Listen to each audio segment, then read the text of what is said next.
Following the massive 8.8 magnitude earthquake that struck off the southeastern coast of Russia's Kamchatka Peninsula on July 30, 2025, global attention quickly turned toward the strategic implications for Russian military infrastructure, particularly its nuclear-powered submarine fleet stationed at Avacha Bay. The earthquake, which occurred at a shallow depth of approximately 19 to 21 kilometers, was located roughly 119 kilometers southeast of Petropavlovsk-Kamchatsky, and was powerful enough to generate tsunami waves across the Pacific region. Although tsunami warnings were later downgraded or lifted entirely in places like Japan, Hawaii, and the U.S. West Coast, waves measuring between 3 to 5 meters were observed impacting parts of the Kamchatka coastline.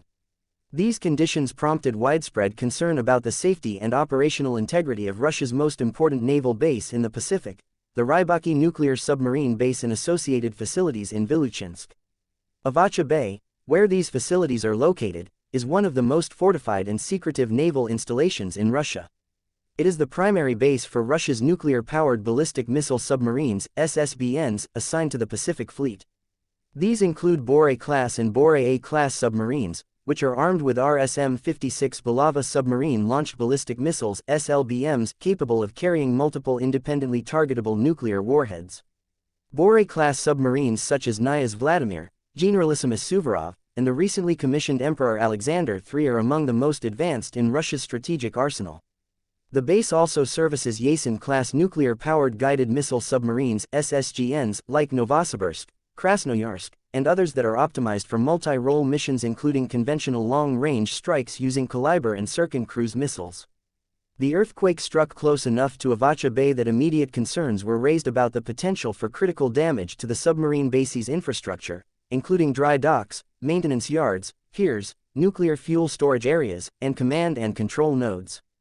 Additionally, since many Russian submarines undergo maintenance at shore facilities and may have hatches, sonar domes, or missile compartments exposed, a sudden seismic or tsunami-related event could pose significant risks to vessel integrity and safety, even if the platforms themselves are hardened against external damage. Despite the magnitude of the quake, no official confirmation of damage to the Rybachi submarine base or its submarines has been released by the Russian Ministry of Defense as of July 31, 2025.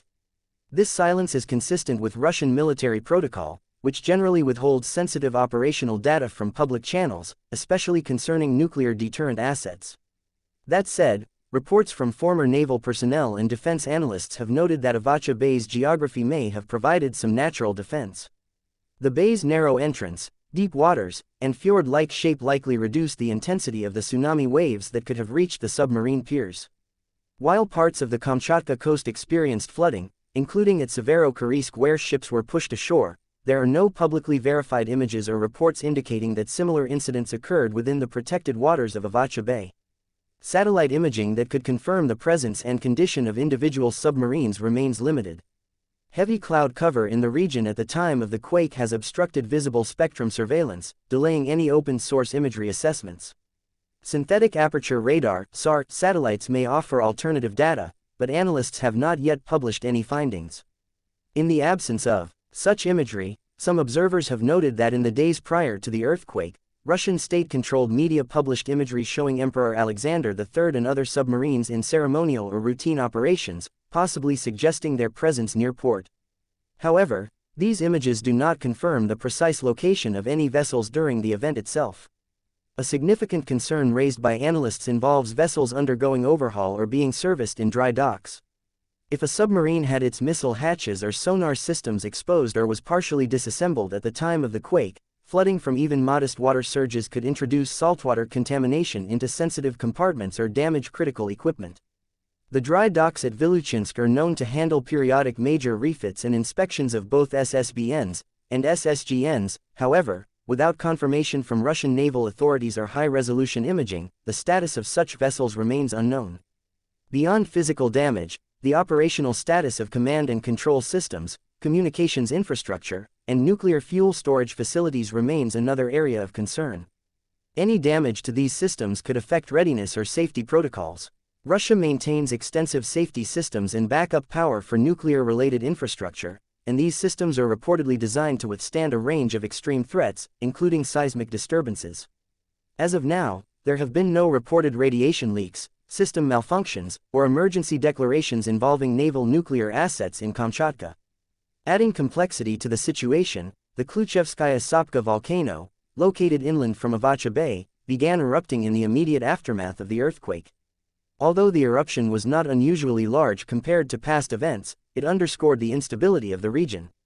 Volcanic ash can interfere with aerial surveillance, airborne logistics, and even affect nearby sensor arrays. For now, however, the eruption appears to be a background event rather than a direct threat to naval operations.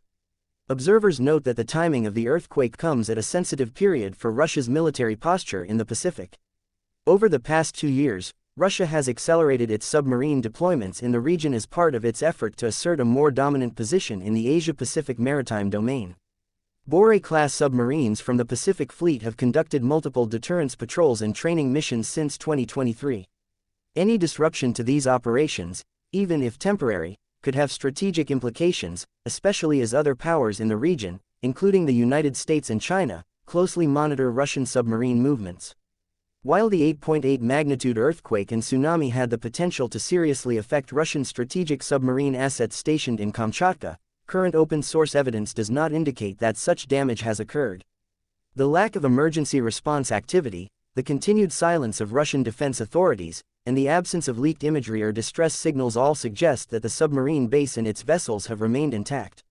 However, due to the opaque nature of Russian military reporting and the continued inaccessibility of high-resolution satellite data, a degree of uncertainty remains. Analysts will continue to monitor developments for any sign of operational disruptions or hidden damage to Russia's nuclear-powered submarine fleet in the Pacific region.